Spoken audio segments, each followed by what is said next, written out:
¿Me dicen si ya se ve la pantalla? Sí, doctor, ya se ve. Gracias. La enfermedad de la bronquiolitis, vamos a verla muy rápidamente, se define como una enfermedad de los bronquiolos que todos los años de invierno afecta a muchos lactantes y menores de 2 años, ¿no? Y esto se debe a una infección de los bronquiolos, que como recordamos son las últimas ramificaciones de los bronquios y que determinan en niños pequeños una obstrucción al paso del aire, es decir, hay un edema importante que es lo que provoca esa dificultad al paso del aire y por eso una de las manifestaciones clínicas es la sibilancia, ¿sí? Y entonces hay sibilancia y ahí puede haber problemas de disnea. Como enfermedad infecciosa, ¿sé qué agentes etiológicos lo causan? Bueno, pues, sabemos que son virus de muy diversa índole, pero el más frecuente es el virus llamado virus respiratorio sincicial o sincicial respiratorio. Aunque muchos otros pueden ser capaces de producirla, ¿no? Como la parainfluenza, la influenza y bueno, pues los coronavirus en general. Entonces hay una, por ejemplo, lo vimos ahora con el, con el SARS-CoV-2 en su variante Omicron, ¿no? Que inicialmente empezaba con un proceso catarral. Y pues esto no es, y que afortunadamente, o bueno, desafortunadamente, no hay información clara, ¿no? Al parecer no hay presentación de esta variante en menores de edad, ¿sí? Pero pues bueno, o al menos en menores de 2 años, ¿no? Entonces, pero bueno, hablando de la bronquiolitis, empieza con un cuadro catarral y poco tiempo después desciende hasta los bronquiolos. Entonces, hay una inflamación de las paredes y consecuentemente una obstrucción parcial de los mismos, que además de producir dificultad respiratoria, se produce la sibilancia, ¿sí? Y como proceso infeccioso producido por virus es contagioso, ¿no? O sea, entonces, pero no obstante eso, no todos los niños contagiados acaban con bronquiolitis. De ahí que retomamos una de las fortalezas de la homeopatía cuando hablamos de las constituciones homeopáticas, ¿no? Que al menos este fue el primer semestre desde hace muchos años que no expuse el tema de las constituciones homeopáticas en sexto semestre, ¿no?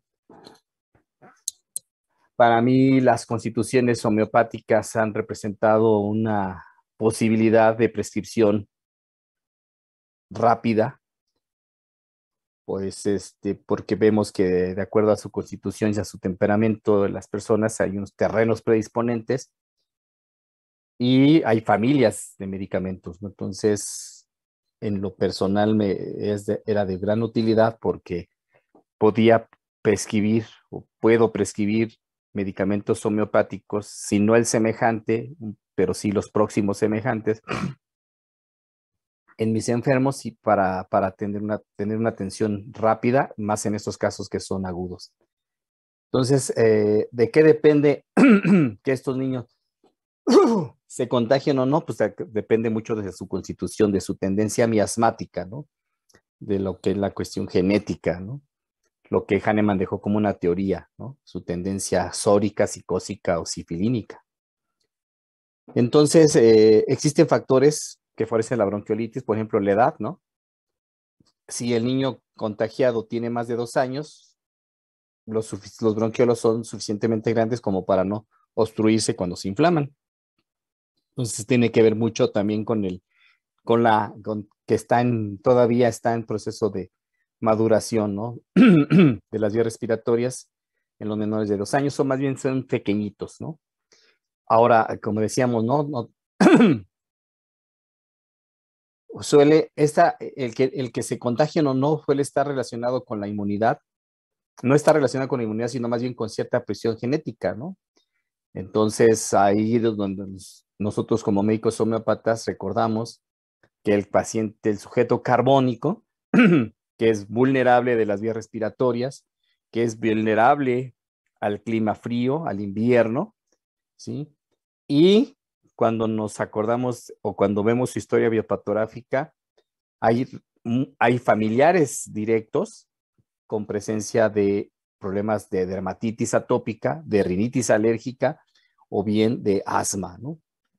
Entonces, eh, generalmente van a ser los carbónicos y los sulfúricos, porque se acordarán ustedes que ambos constituciones tienen un órgano de choque, así le llaman, la piel, por ejemplo, ¿no? Entonces hay una atopia en esas constituciones. Entonces se empieza con un cuadro catarral con estornudo, le puede producir tos, rinorrea, ¿sí? Y esto pues al bebé pues, le provoca dificultad para respirar, incluso entorpece su alimentación, porque al estar mamando pues de repente se le viene los estornudos o viene la congestión nasal. Y luego ya en el cuadro, en el estado, viene lo que es la taquipnea, el tiraje subcostal o intercostal, el aleteo nasal, y bueno, pues a la auscultación vamos a ver que hay sibilancias expiratorias, ¿cierto? El proceso es autolimitado, es decir, cura por sí solo porque, aunque puede durar más de una semana o complicarse rara vez en forma de neumonía, y a veces puede quedar una torre residual que poco a poco irá desapareciendo. Vean, entonces, por eso es que los franceses hablan de 2 medicamentos de cierre, ¿sí? Para este proceso inflamatorio. Y decía, ¿no?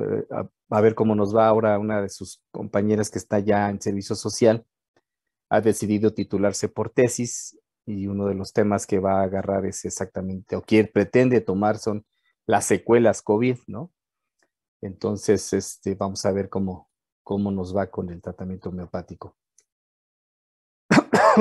Bien. Dice, es frecuente que en algunos niños tienen cierta predisposición, ¿cierto? Lo que ya veíamos hace rato, ¿no? Por cuestiones constitucionales. Y, y a veces cometían el error de relacionar este problema con un asma, ¿no? Entonces casi siempre los condenaban a que no, pues este niño va a ser asmático, no necesariamente, ¿sí? Entonces, aunque en el cuadro hay una hiperreacción bronquial. Bien. El diagnóstico, pues, es evidentemente clínico y basado en el interrogatorio y la exploración física. Si la dificultad respiratoria es importante, el niño tiene mal estado general o la auscultación revela otros ruidos, está indicado descartar complicaciones pulmonares y con algunas pruebas, estudios laboratorio o de gabinete complementarios, ¿sí?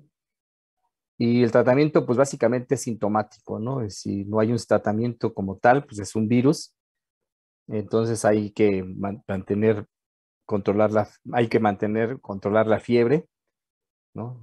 Como dice la gente, es que tiene temperatura mi hijo, pues sí, todos tenemos temperatura, ¿cierto? Lo que pasa es que no nos expresamos adecuadamente. Entonces hay que controlar la fiebre, hay que hacer lavados nasales, aspirar incluso el moco si el niño tiene dificultad para liberar los mocos de la nariz, hay que ayudarlo. Su tratamiento, dice, es muy útil la posición semi-incorporado, la fisioterapia, ¿no? Pues casi siempre estos niños están siendo tratados en las salas de urgencias de pediatría y a veces puede precisar medicación con broncodilatadores en aerosol, ¿no? Entonces, ¿qué vamos a hacer homeopáticamente hablando? Homeopáticamente hablando, vamos a utilizar estos criterios. Igual que como la bronquitis, si la enfermedad viral supone se supone debido a tanto a los efectos citopáticos del virus inicial respiratorio como a la respuesta inflamatoria del huésped. Entonces hay que, si empieza el cuadro con un problema catarral, o rinorrea, tos y fiebre, o temperatura elevada corporal, pues otra vez volvemos a lo mismo, ¿no? Aconitum, belladona, y en este caso hablamos de dos medicamentos más, que es el Gelsemium y el lápiz melífica, ¿no? Para no ocupar mucho tiempo de esta clase, aconitum ya lo tienen ustedes descrito, ¿no? Nada más recordar que la fiebre es de aparición brusca, taquicardia, sed intensa y agitación ansiosa. Eso es característico de aconitum, ¿no?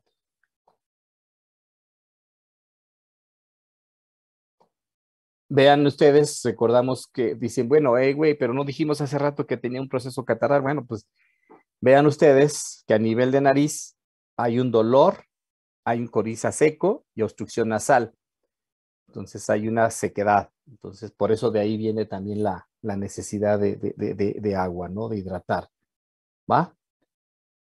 Esa es la flor de la Conitum napellus, ¿no? Por eso le llaman el capuchón del monje. A mí se me hace increíble que estas flores tan hermosas este, tengan esos efectos tan agresivos en el ser humano sano, ¿no? La belladona, ¿no? Que también produce sequedad intensa de las mucosas, ¿sí? Eh, y por eso viene lo que es la tos perruna, ¿no? ¿Sí?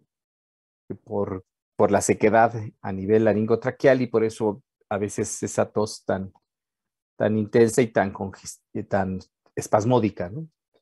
Entonces recordamos que en los síndromes inflamatorios y febriles con congestión, ¿sí? Pensamos en belladona. Vean ustedes, aunque en nariz también hay coriza con tos de un solo lado, alternando obstrucción y secreción, ¿sí? La tos es seca, violenta, agotadora, ¿sí? Pero lo más importante aquí, insisto, es que va a estar relacionado con un proceso febril, ¿sí? Está la atropa veladona, ¿no? Gelsemium. A pesar de que Gelsemium, que se prepara con el Gelsemium sempervirens, que es una planta también muy bonita, vamos a ver la imagen, una flor hermosa amarillenta, el jazmín amarillo se llama, le dicen comúnmente. Se los digo así rápidamente para su mapa mental. Fiebre con temblores, con escalofrío, ¿no? Entonces recuerden aquello que les dijeron en farmacodinamia 1, cuando vieron Gelsemium, ¿sí? Que es el sujeto que se tiene que mover para que no se le pare. El corazón, ¿no? Es lo que dice que tiene que estar. Entonces, hablar de movimiento en un proceso inflamatorio, hablar de escalofrío con temblores, eso es Gelsemium, doctores.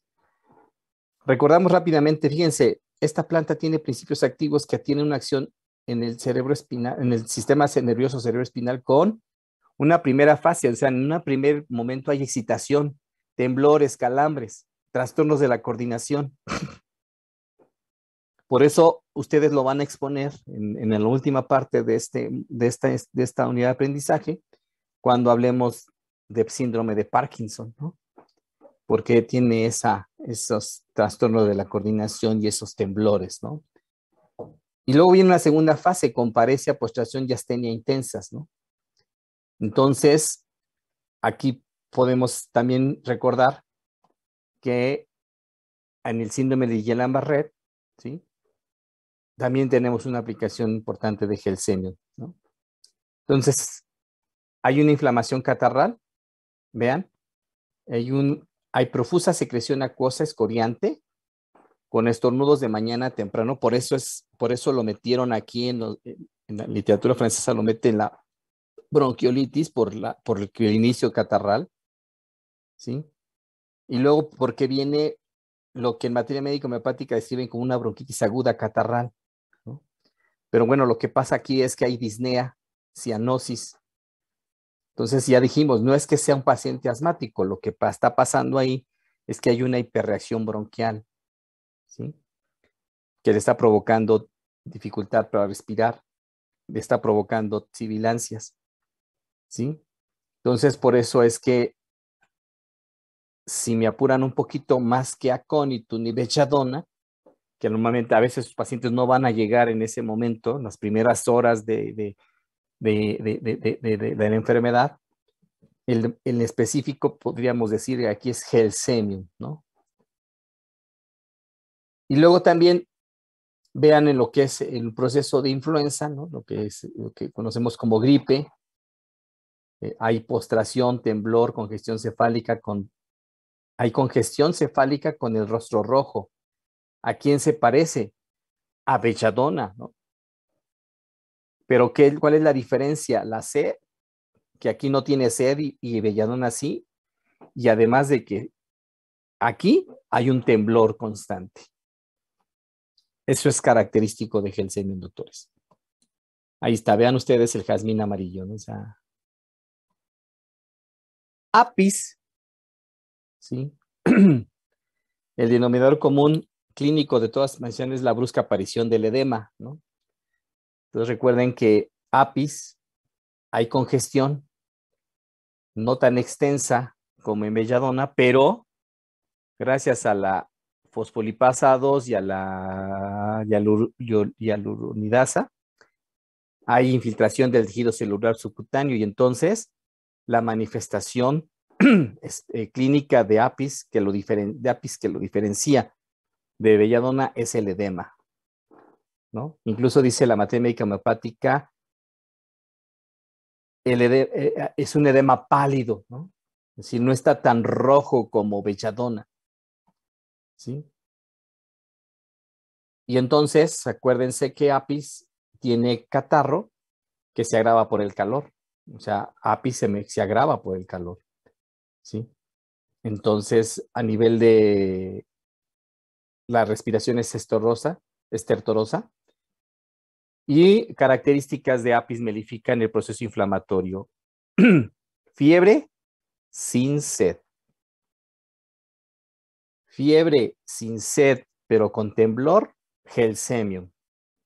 Fiebre con sed y transpiración, belladona. Fiebre con sed intensa, sin sudor, acónito. ¿Vale? Así nos quedamos. Ahora bien, ya en el periodo de estado, ¿sí? Cuando se han producido esos tapones de moco y detritos celulares, producto de la hipersecreción mucosa que hay por la degradación del mastocito, ¿sí? Aquí viene una obstrucción valvular, ¿sí? Y luego viene, por eso se manifiesta con taquimnea, tiros intercostales, cianosis, ¿sí? Aquí dice, las primeras 48 y 72 de tos y disnea son las más críticas en términos de compromiso respiratorio, ¿no? Por eso les decía que aquí lo que hacen es mantenerlos mantenerlos en el servicio de urgencias pediátricas con humidificadores, ¿no? Sí, para que no haya, para humidificar pues la vía aérea.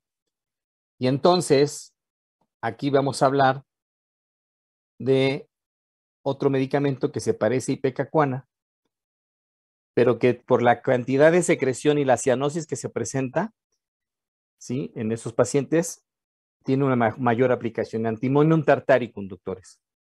Vean ustedes qué es el tartato doble de potasio y antimonio, o también conocido como tartato de antimonio, o tartato estiviato emético. Fíjense, si es un tartato estiviato o emético, es decir, lo usaban como un emetizante también. Es un producto tóxico por ingestión, activa el neumogástrico, entonces por eso hay náusea y hay vómito. Y también las sales de antimonio suelen ser responsables de neumonías intersticiales tras fagocitosis. Entonces, seguramente el maestro Héctor Cano les va a platicar que él fue de los médicos homeópatas de la Escuela Nacional de Medicina Homeopática, que junto con otros colaboradores propusieron, se arriesgaron a proponer un esquema terapéutico en los inicios del SARS-CoV-2, en los inicios de esta pandemia, perdón, para tratar la COVID-19, ¿no? Incluso en forma preventiva, pero en forma ya de terapéutica, de tratar los estragos que causaba esta enfermedad. Uno de los medicamentos, vean, por su relación toxicológica, es el antimono tartárico, doctores. Entonces, recordamos que antimono tartárico tiene, lo vamos a ver ahora también en dermatología, cuando veamos impétigo, cómo tiene una acción importante en piel y otras en mucosas respiratorias.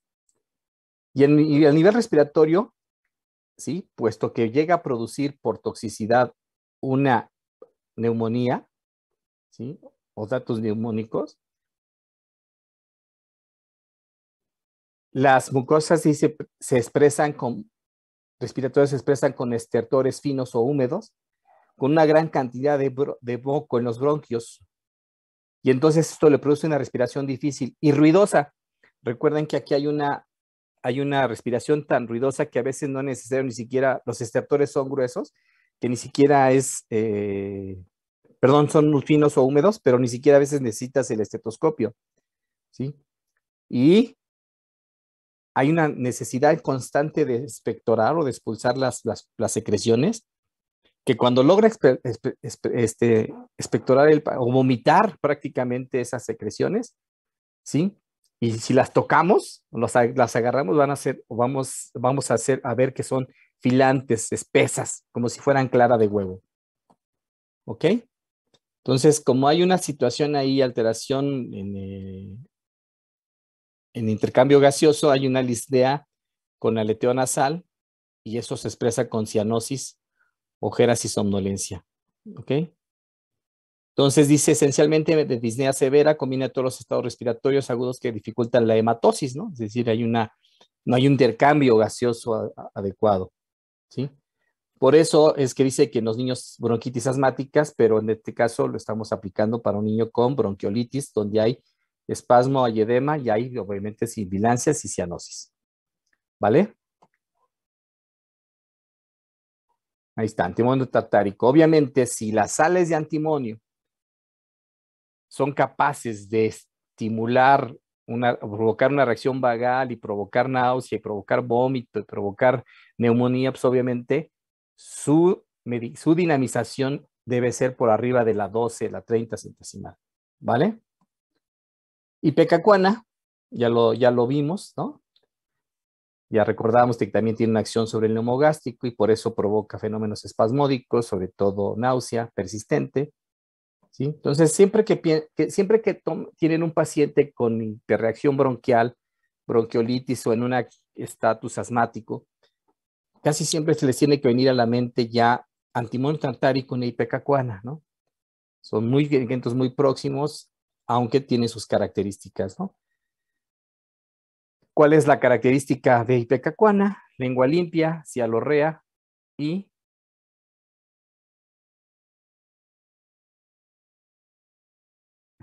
náusea. Gracias.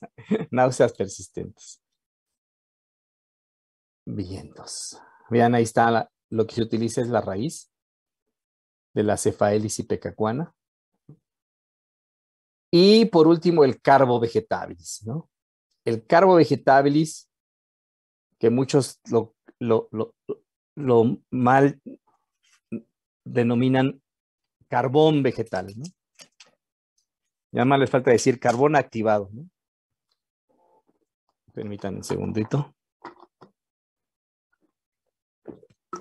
El carbo vegetabilis es un medicamento homeopático que se prepara precisamente con el carbón de madera obtenido por la calcinación de maderas blancas no resinosas, que pueden ser de sauce, abedulo o álamo. ¿Ok? Y bueno, pues en medicina tradicional, o en medicina clásica, mejor dicho, se utiliza por sus propiedades absorbentes, por eso ahí son para las intoxicaciones, ¿no? Que a veces se presentan estas personas por ingesta de algunos medicamentos. y entonces meten el carbón activado, pero en homeopatía lo que vamos a ver es que tiene una acción importante en el aparato digestivo, ¿sí? Aparato circulatorio y sobre todo la coagulación.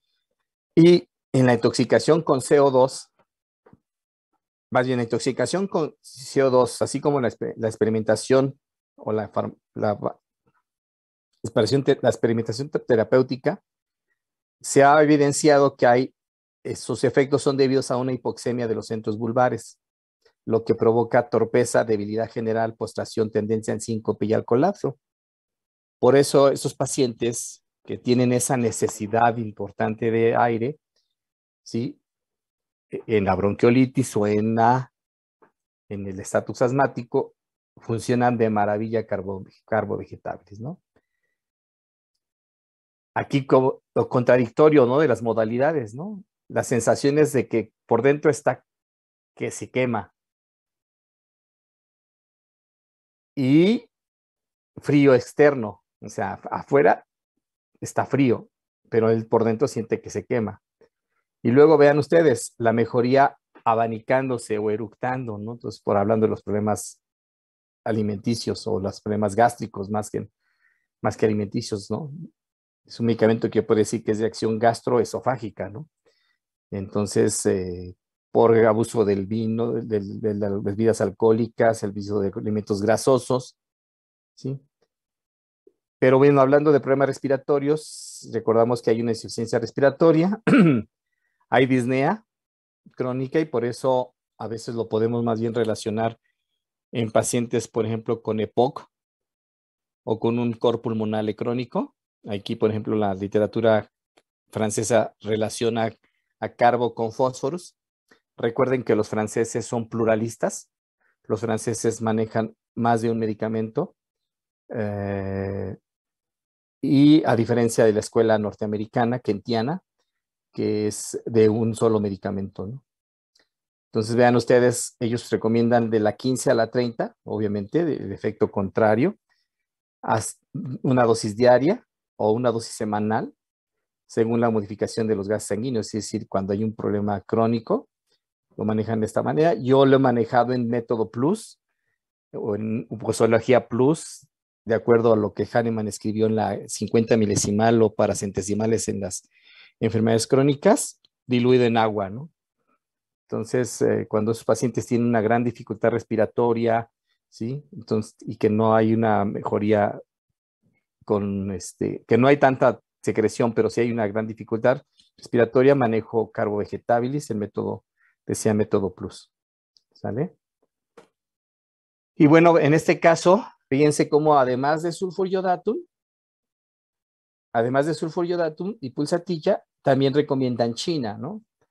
¿Por qué China?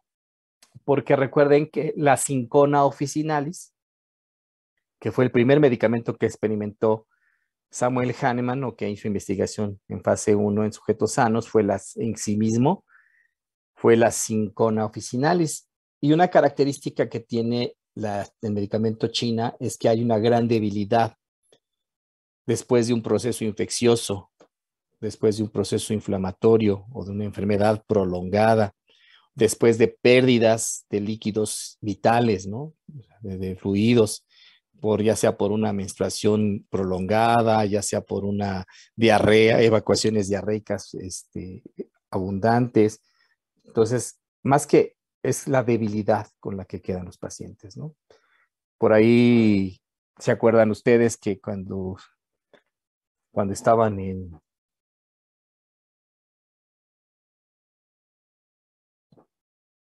cuarto semestre, ¿no?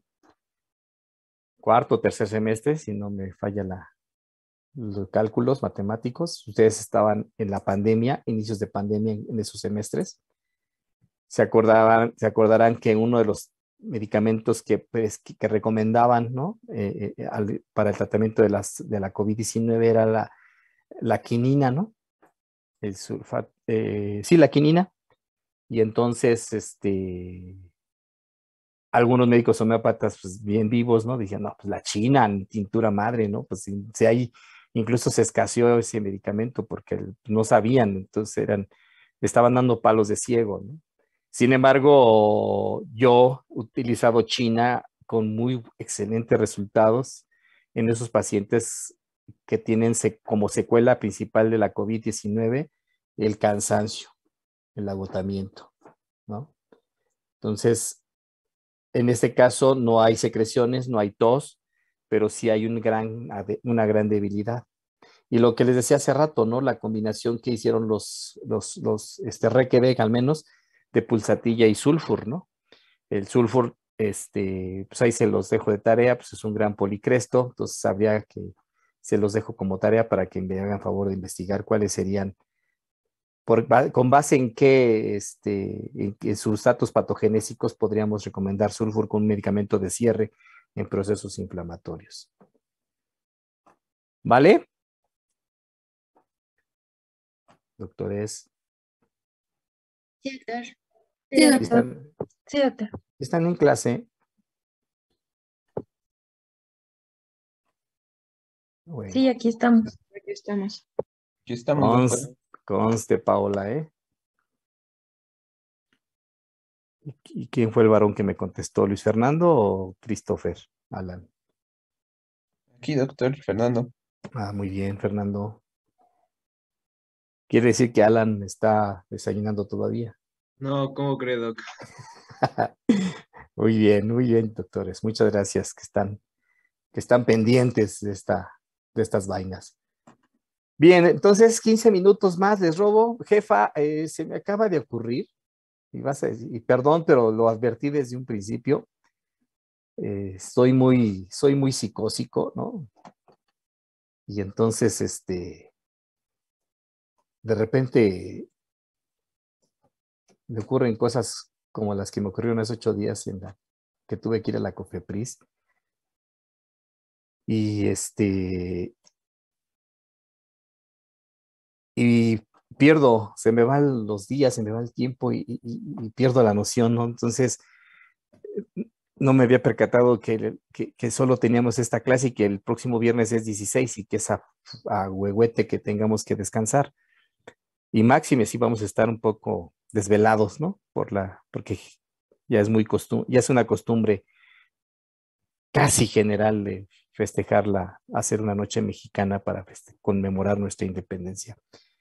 Entonces se me acaba de ocurrir, jefa, y como las evaluaciones, como se los dije, sobre todo con ustedes de octavo semestre, que me permito decir siempre, bueno, más bien, me permito decir regularmente, no siempre, perdón, que pues ya saben muchas cosas, ¿no? Ya saben todo ustedes, ya nada más estamos reforzando algunos. Entonces, la evaluación realmente a mí en octavo semestre no es tan cargada, tan gandallescamente como se dijera en forma grosera, ¿no?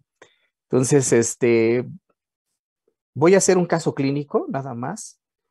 Y entonces, como va a ser un caso clínico, les voy a pedir que tengamos clase de las 7:30 de la madrugada a las 8:30. Hacemos nuestro receso y a las 9 los espérenme, no. Es que esa es mi resistencia a no querer ir no es que no me guste ir a la escuela, pero ya me había acostumbrado a trabajar así a distancia. Pero bueno, la entrada el día 23 de septiembre va a ser a las 7:15 a más tardar. ¿Sí? Yo llego a las 6:50, a las 7 en punto yo estoy en el salón de clase, pero no voy a empezar mi clase sino hasta las 7:15 de la madrugada. Y obviamente, pues es la tolerancia que tendrán ustedes para llegar al salón de clases. Si no llega a 7:15, so sorry, ¿no? Vamos a dar clase. Yo creo que vamos a terminar asma. Y una vez que terminemos el tema, o más voy a trabajar hasta las 8:30, 8:35, les voy a dar un receso de 25 minutos y de 9 a 10 de la mañana voy a hacer la evaluación. ¿Vale? ¿Sí? Entonces, Sí, doctor. Sí, doctor, está bien. esténse tranquilos, no pasa nada. El promedio más bajo que he tenido en los últimos 5 semestres que han sido virtuales, el promedio más bajo que he tenido es de 8, ¿no? Entonces, no creo que sea la excepción, ¿no? La mayoría promedian 9 al final, porque el 10 ¿para quién es, Maritza?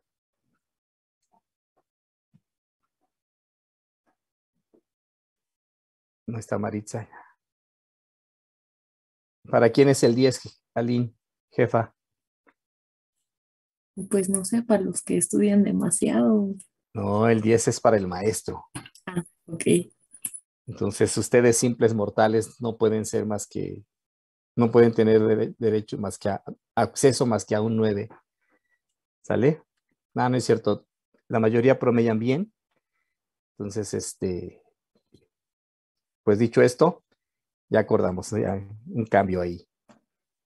Pero eso sí, para que le digan al maestro Héctor Cano, ¿no? Al ratito a los que les toca. El 16 obviamente no nos vamos a ver, y el día 23 decirle al maestro Héctor Cano, maestro, el 23 tenemos examen, y entonces el doctor Osvaldo solo nos convocó a examen, no vamos a tener unidad médica, ¿va? Entonces ya terminan a las 9, 8:30, 8 a las 9, perdón, terminan a las 10 o a las 9:20, 9:05, terminan su evaluación, y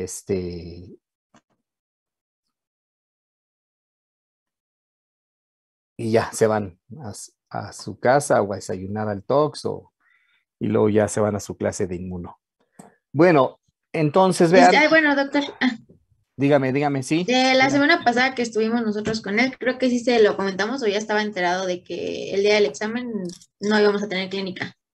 Perfecto, no, sí, trabajamos muy a gusto el doctor y yo, entonces ya no le digan nada, ya está, ya el maestro sabe. Entonces, perfecto, muchas gracias, doctora. Bueno, hablando de neumonía y hablando de un proceso infeccioso que también, en este caso sí puede ser es más frecuente que sea por una bacteria, ¿no? De ahí que desde hace algunos años la vacunación en forma, no urgente, pero sí en forma importante es para los más vulnerables, ¿no? Tanto los niños como los adultos mayores. Y que exactamente esta vacuna, si no me falla la memoria, bueno, hasta donde yo recuerdo, es de las vacunas que se producían no era con virus, obviamente, sino con la membrana, las partes de la membrana de esta bacteria, ¿no? Que es ¿qué?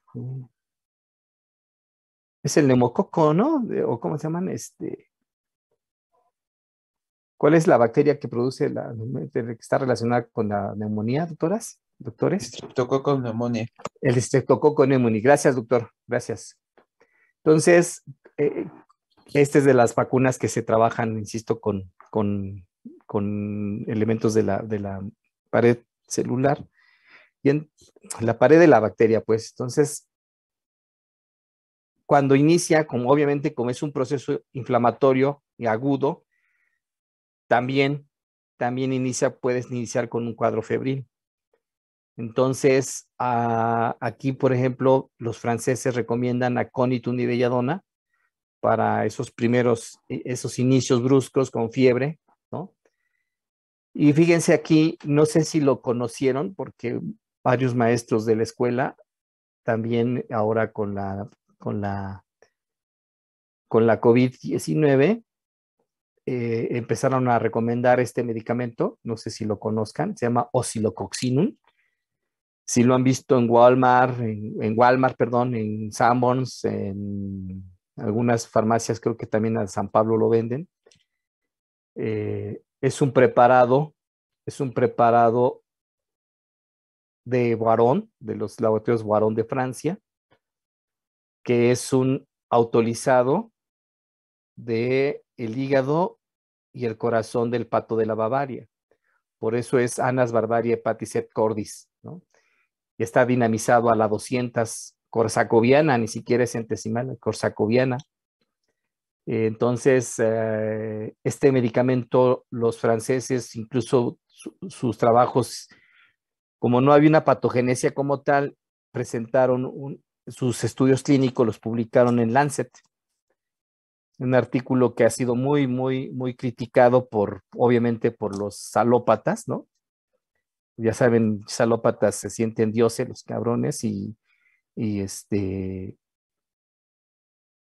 ay, les dije del video y no he podido hablar con mi jefe, porque precisamente ahí en ese video que les platicaba hace 15 días se evidencia, ¿no? Esos actos maquiavélicos de estos tipos, ¿no? Y por eso les digo que se sienten dioses, ¿no? Entonces lo critican porque dice que no tiene rigor, que no fue evaluado con alto rigor científico, hijos de su chibiribiri, ¿no? Entonces, pero al final es un trabajo que está publicado en una revista indexada y por eso obtuvieron su registro sanitario en la COFEPRIS. Pero ellos lo recomendaban para tratar o para prevenir la influenza estacional, doctores. Entonces, yo al menos en ese sentido, esa vacuna yo no la acostumbro, no la sugiero incluso. Entonces, por eso pero, y ahora como estaba relacionado con un problema viral, con el SARS-CoV-2, y como decían que al principio era un foco neumónico o una neumonía lo que producía esta mendigo virus, por eso es que se recomendaba oscilococcinum junto con aconitum o belladona, o bien brionia, ¿no? Como les acabo de mencionar. Bueno, para la neumonía, los franceses recomiendan, en cuanto sea, en lo más pronto que sea posible, una dosis de oscilococcinum. Son unos tubitos monodosis con los globulitos más pequeñitos que existen en la homeopatía, que es el globo número 10. Entonces combinaban aconitum o belladona, dependiendo del cuadro, con una dosis de oscilococcinum. Ahora bien, cuando ya está instalada el foco neumónico, ya está un síndrome de condensación ahí establecido, ya evidenciado incluso con rayos X y con la clínica, ¿sí? Entonces, separaron los medicamentos cuando hay expectoración y cuando no hay expectoración, ¿no? Si las formas neumónicas o neumonías con expectoración, sin expectoración, y luego también de acuerdo a la localización, ¿no? Recuerden que a veces en homeopatía puede llegar a ser característico incluso la localización, ¿no? ¿Se acuerdan entonces cuando veíamos bronquitis, aconitum, brionia, drosera? Cuando vimos con Paola y con la ex jefa Paola, cuando vimos problemas renales, ¿no? Zarzaparrilla, berberis, pareira, equisetum, cántaris, ¿no? Entonces, a veces la letalidad también nos puede orientar si es muy característica. Por eso es que aquí los franceses nos proponen algunos medicamentos de acuerdo a la localización del foco neumónico. Y bueno, pues como les dije, coloquialmente mencionábamos en el siglo pasado, decíamos, donde hay brionía, no hay neumonía. ¿Y por qué? Pues porque ya recordamos que en el proceso de inflamación, cuando hay un exudado seroso, ¿sí? El medicamento por excelencia para el exudado seroso es brionia. ¿Qué hay? Se queda de mucosas. A veces exudación serosa a nivel pleural, que corresponde al segundo periodo de la inflamación con fiebre, sudoración que alivia, transpiración que mejora, pero el dolor de costado, ¿no? Por eso el paciente se lleva las manos al tórax, porque la presión le causa mejoría, ¿sí? La tos incluso le provoca dolor en el pecho. La tos se seca y sobre todo cuando está en una habitación muy calurosa. Fósforus, ¿no? Que es el medicamento que habían establecido como el medicamento típico de la neumonía, porque en la patogenia se evidencia un foco congestivo nítido, con fiebre elevada, con características que en la fiebre hay un ardor palmar y un ardor en la columna vertebral y una sed de agua fría, ¿sí? Y pero que esa agua es vomitada un poco después de que la ingirió. Entonces, la gran característica de fósforos es la necesidad de agua fría. La disnea, la tos seca y dolorosa. Entonces, recuerden que también tiene expectoraciones sanguinolentas, lo que es la hemoptisis, ¿sí? Entonces, fósforos, así por horarios de grabación también, ¿no? En la tarde, licopodium, tarde-noche. En la noche, mercurius. Hacia pegadito a la medianoche, fósforos. Y después de la medianoche, su compadre, arsénico album, ¿no? ¿Va? Entonces, otro de los medicamentos, cuando nos empezaron a decir que no era realmente foco neumónico lo que estaba pasando en ese paciente que se había sido contagiado por el SARS-CoV-2, que lo que estaba provocando una trombosis, entonces hablábamos de arsénico album, ¿sí? Entonces, arsénico album es un medicamento que está indicado en estados infecciosos graves, doctores, con debilidad, puede estar agitado, porque también tiene esa ansiedad, ese miedo a morir. Que una de las características es que sus dolores, arsénico en algún siempre los va a referir como un dolor ardiente, pero una modalidad totalmente contradictoria. Dice, ¿cómo tienes ardor, pero te mejoras con agüita caliente? Mi lógica es que frío mata calor, ¿no? Pero no.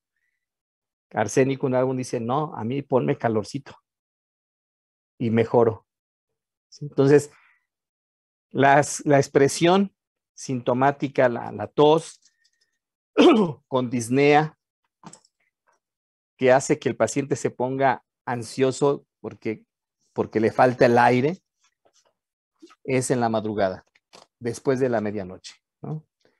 Yo no soy de 1 a 3 de la madrugada porque pues lo estamos viviendo ahorita, doctores. O sea, que estamos en horario de verano, ¿no? Que por fortuna ya va a acabar el próximo mes, ¿no? Ya terminamos este mendigo horario que no me gusta. Chicos, chicas, son las 9:48, ya me pasé 3 minutos. Muchas gracias. Insisto, no se me estresen. La evaluación va a estar muy tranquila. El caso clínico es muy amistoso. Y, y bueno, pues entonces nos vemos ya el viernes 23 de septiembre a las 7 de la madrugada en el salón que nos hayan asignado. No sé todavía qué salón nos asignaron. El que teníamos, mándeme.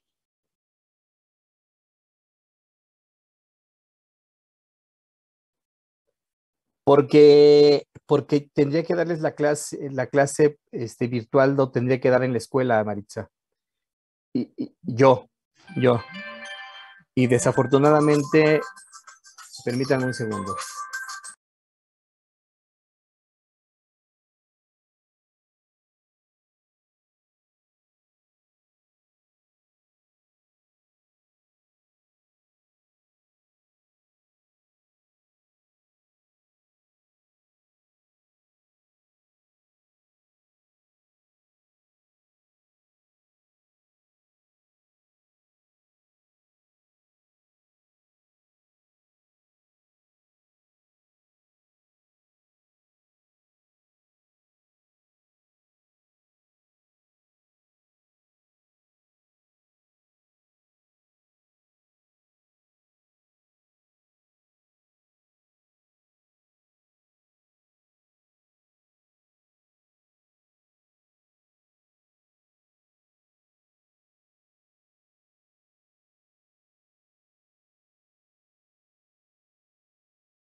Mil disculpas, chicos. Entonces te decía, Maritza, que, o sea, yo puedo dar la clase, más bien tendría que dar la clase virtual desde la escuela,